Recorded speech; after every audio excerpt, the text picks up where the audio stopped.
Dear students, after studying this module, you shall be able to know what are ambident nucleophiles, learn about the mechanism of ambident nucleophilic substitution, identify factors that decide point of attack by ambident nucleophiles, evaluate various types of functional groups as ambident nucleophiles, and analyze regioselectivity because of ambident nucleophiles. Introduction. A nucleophile is a chemical entity that donates an electron pair to an electrophilic center to form a chemical bond.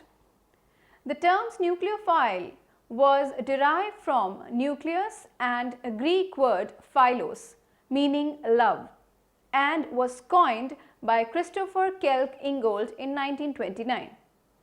All molecules or ions that can donate a free pair of electrons or have at least one pi bond can act as nucleophiles.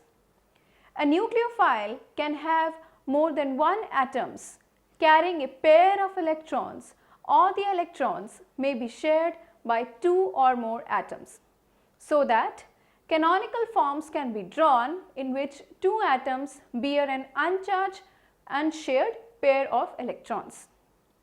If such is the case, the nucleophile may attack in two or more different ways to give different products.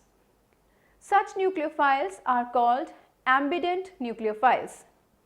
Now, this word ambident comes from ambi, which is from the Latin language meaning both, and dent again comes from the Latin language for teeth. That is why ambident nucleophiles are those which can attack from both the sides. According to the IUPAC nomenclature, ambident nucleophile consists of two or more alternative and strongly interacting distinguishable reaction that occurs at either side.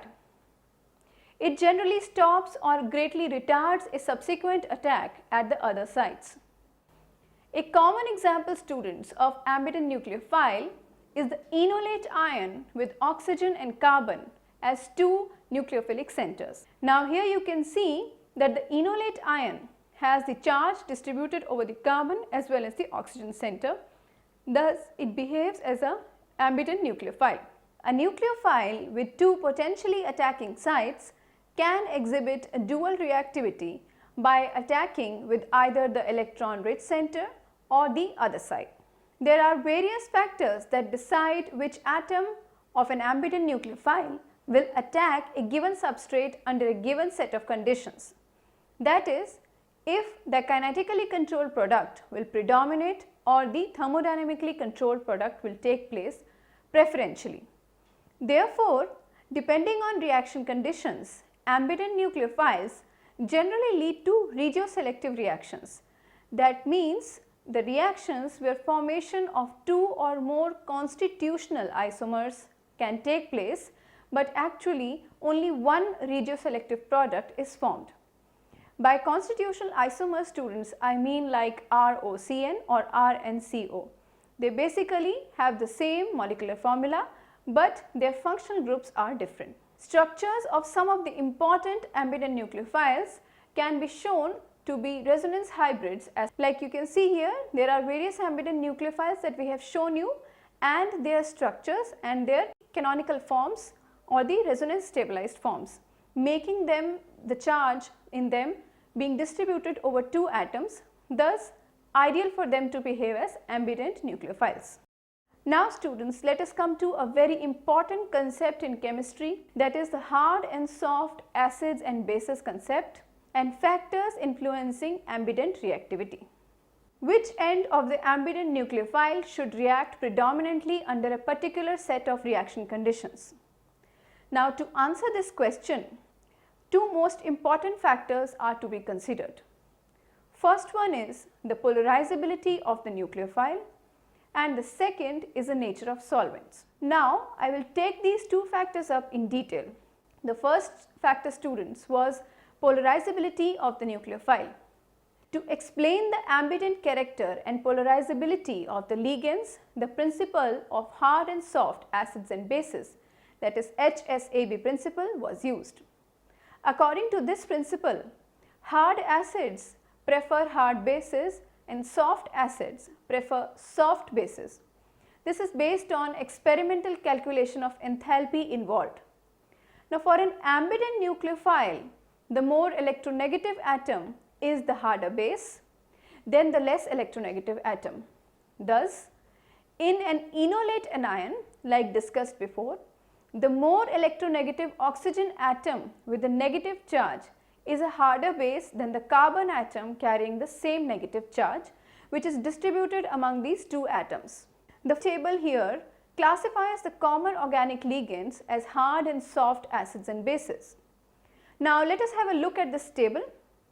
Now there are hard acid cases, there are soft base cases, and there are borderline bases also.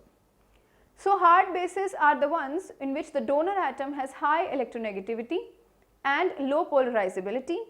For example, we have water, hydroxyl ion, fluoride ion, acetate ion, sulfate ion, and the ether ion, RNH2, that is the primary amine, ammonia, alcohols, that is aliphatic alcohols. Soft bases. What are soft bases? Donor atoms having the low electronegativity and high polarizability can be put into the class of soft bases. For example, we have R2S, that is the thioether, RSH, that is the thioalcohol, iodide ion, cyanide ion, the alkyl cyanides, we have the alkenes, and we have benzene. Borderline bases, that means these neither lie in the soft base class or the hard base class.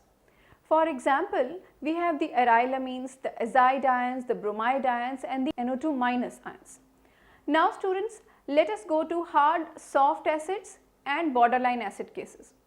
Hard acids are the one which have small acceptor atoms and have high positive charge without an unshared pair of electrons.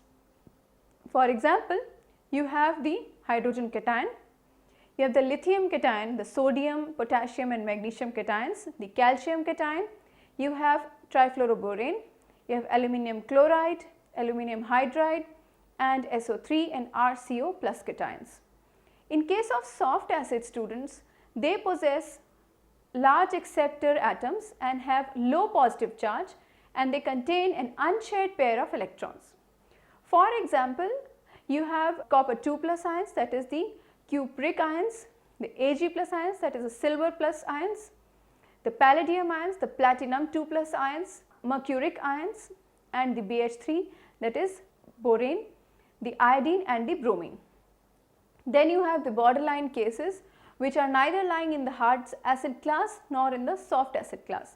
They are the ferrous ions and the cobaltous ions, the cupric ions again, the zinc ions, the bismuth ions, and the trialkyl carbon, the NO plus, and the C6H5 plus, that is the phenyl cation. Now for SN1 mechanism, a carbocation intermediate is a hard acid that would prefer attack by a hard base, that is attack of oxygen of enolate. On the other hand, for SN2 mechanism, the carbon at the reaction center is a softer acid and would preferably get attacked by a carbon atom of the enolate ion because that is a softer base.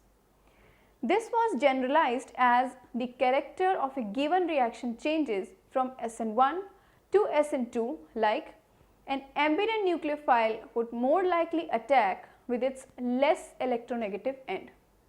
So I hope now you have understand the polarizability concept. Now coming to the second factor, which is the nature of solvent. The nature of solvent has been shown to guide the position of attack in a number of reactions for ambident nucleophiles. In protic solvents, through hydrogen bonding, the more electronegative atom is better solvated than the less electronegative atom. Thus, less electronegative atom is more prone to attack.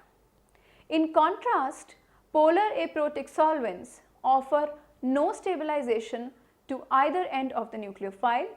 However, they stabilize the substrate cation by solvation.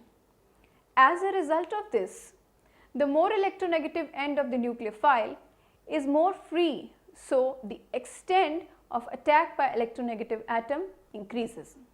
As an example for the reaction, under different solvent conditions like shown in table, the ratio of N-alkylation to C-alkylation changed dramatically as shown by the proportion of products formed in this reaction.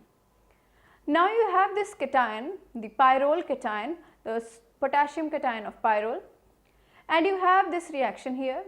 Now considering this reaction, if you have the solvents, let us say, and the formation of products A and B, you have first solvent as tetrahydrofuran. The percent of A will be 81:19. With dioxane it is 71:29.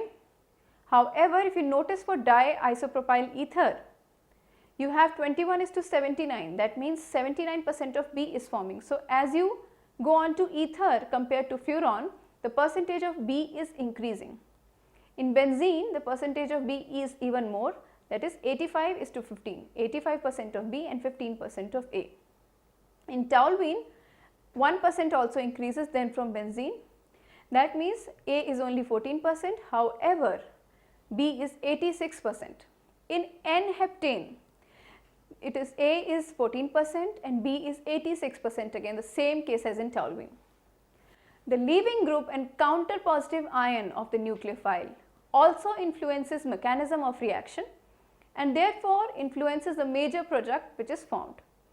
For the alkylation of 2-hydroxylpyridine, that is the enolate ion of 2-hydroxylpyridine, when the reaction was carried out with potassium ions as the counter ion, a SN2 mechanism was favored and the soft reaction center nitrogen atom participated in the reaction, giving 73% yield of the product.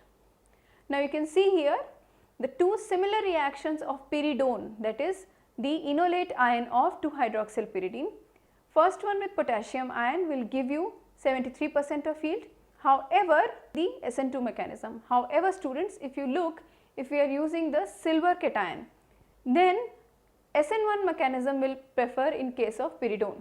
On the other hand, if instead of K the counter ion is silver cation, then due to the ability of Ag+, because it is a softer acid, to coordinate with the leaving group iodide ion, which is again a softer base, the reaction was found to favor SN1 mechanism and therefore O-acylation product will be 80% in yield, was obtained thus as a major product. Now steric hindrance at the nucleophilic center may become predominating factor to decide the point of attachment wherever it is applicable. For example, the alkylation of phenol with alkyl iodide gives O-alkylated product. Now this is clearly seen here in this reaction with the phenoxide ion and the 2,6-dimethyl phenoxide ion.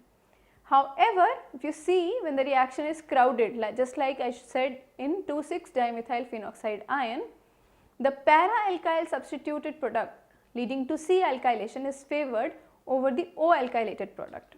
Now students, taking up the next topic after having discussed the two factors is the reaction mechanism involving ambident nucleophiles. Let us consider now NEF reaction. NEF reaction involves conversion of a nitro compound to carbonyl compound through a nitronate anion.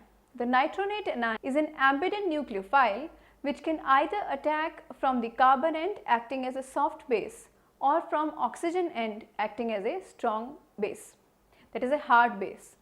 The reaction goes by attack from the carbon end predominantly as follows. Now you can see this reaction here, it goes predominantly from the carbon end, that is a softer base. However, if you consider the reaction, O-alkylation is possible if a hard alkylating agent such as MEO-SO2F as an agent is used. Thus the reaction would proceed like this, that means the attack by the harder end. Consider the Kolbe nitrile synthesis. The reaction of primary aliphatic halides with alkali metal cyanides gives nitriles in a good yield. Now see this reaction of the alkyl halide reaction with potassium cyanide in DMSO, it will give you a cyano-substituted compound, that is alkyl cyanide. The mechanism is as follows. However, since the cyanide is an ambident nucleophile with both the negative charges spread around nitrogen as well as carbon in the reaction, attack from the nitrogen end of the nucleophile results in the isocyanide product as follows. Now you can see The attack on the carbon is from the nitrogen end of the ambident nucleophile, that is cyanide ion. The nature of cation here plays an important role as isocyanides are formed with silver cations and cuprous metal cations. Compounds with active methylene group such as acetyl acetone can be alkylated at either the carbon, that is C alkylation, or at the oxygen O alkylation atom through an enolate anion. It was reported that the value of O or C alkylation ratio depends on the polar effect of the substituent, the steric effect of the alkyl groups and the nature of the leaving group. When the leaving group is a soft base, that is iodide, bromide, chloride, etc., the steric effect predominates, the O by C ratio decreases in the order of like this, as you can see, and the alkyl group sequence opposite to the order given above operates for the hard leaving groups. The reaction between nucleophiles and polynitroaromatics has been a focus of a lot of mechanistic studies. This is because of the possibility of isolation of an intermediate or transition state and the diverse number of products formed such as pi complexes, radical anions, radicals and anionic sigma complexes. The phenoxide ion is an ambident nucleophile. When reacted with 2,4,6-trinitrobenzene, both O and C alkylation products are possible. The attack by C6H5O-, that is the phenoxide ion, through oxygen end was found to be reversible and kinetically preferred, as the formation of C adduct would not lead to disruption of aromaticity of the ring which is involved here. Now, as you can see here, the reaction of 2,4,6-trinitrobenzene with the phenoxide ion and how the reaction proceeds. However, the C bonded adduct once formed rapidly aromaticized by proton loss to give the final product. Therefore, this pathway was found to be effectively irreversible. The C bonded adduct was therefore obtained as a product of thermodynamic control. Now students, let us talk of a very important concept, that is the regioselectivity. Many reactions have strong preference for forming only one regioisomer over the other possible isomer. This property is known as regioselectivity. The subject has been partly covered in the earlier modules dealing with ambident nucleophiles. In this module, we shall illustrate regioselectivity with some good examples. Let us first consider the alkylation of ketones as an example of regioselectivity. If unsymmetrical ketones are there as shown here to you, they can be alkylated either at the alpha position or at the position depending on the experimental conditions. The methodology consists of steps shown in the reaction. Now you can see how the reaction is proceeding in case of different reaction condition. Here it is a base solution and the methyl iodide. And what are the kind of products or possibilities of products which are there? The first reaction is deprotonation on alpha or alpha dash position, that is, which is an acid base reaction, and the second reaction is an SN2 reaction. Carbon ion is the nucleophile and CH3 is the electrophilic agent in case from the methyl iodide. In point of fact, the two new products are not formed in equal amounts. If A is the major C alkylated compound, we say that the reaction is regioselective alkylation. Alkylation of ketones via carbon ion of its equivalent enolate is a very important topic of very wide scope. Now you can see here in this reaction, the concept of regioselectivity can be best illustrated with some more selective examples, like first is the bromination of acetanilide. Here you shall see in the bromination of acetanilide that para is the major product. 4-bromoacetanilide or para-bromoacetanilide is the chief product. Ortho and meta products are negligible. This is regioselective bromination. Again, coming down to the hydroboration. The addition of borane to a double bonded or triple bonded group to give an organoborane is known as hydroboration reaction. Now the mechanism involves a concerted 4-member transition state. The boron always combines with the carbon of the double bond, that is less substituted. This is another example of regioselectivity. Third example is the Diels-Alder reaction.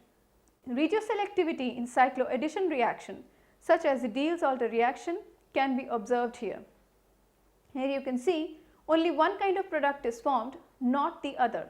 So thus, Diels-Alder reaction is a great example of regioselective reactions. Hydrogen halide addition to an alkene is another example of regioselectivity. Consider the hydrogen bromide addition to methyl cyclohexene. It is a regioselective addition to give only 1 bromo 1 methyl cyclohexane. The fifth example is the ring opening of epoxides. Epoxides are very useful intermediates in synthetic organic chemistry. Epoxides are readily prepared by treatment of an alkene with peracids, or called the epoxidation. This reaction and its subsequent transformations have been extensively studied and documented. Epoxides contained 3-membered strained ring. It is subjected to ring opening in 2 ways, either it is acid catalyzed or base catalyzed.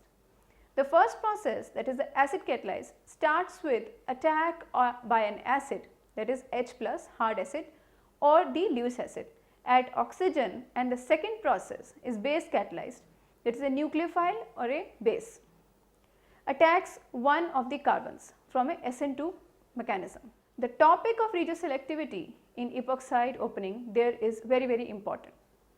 In general, nucleophiles attack at the less highly substituted carbon of the epoxide ring in neutral or basic media as expected from the SN2 process. In acidic media, however, the proportion of attack at more highly substituted carbon is increased and may become the predominant form of reaction.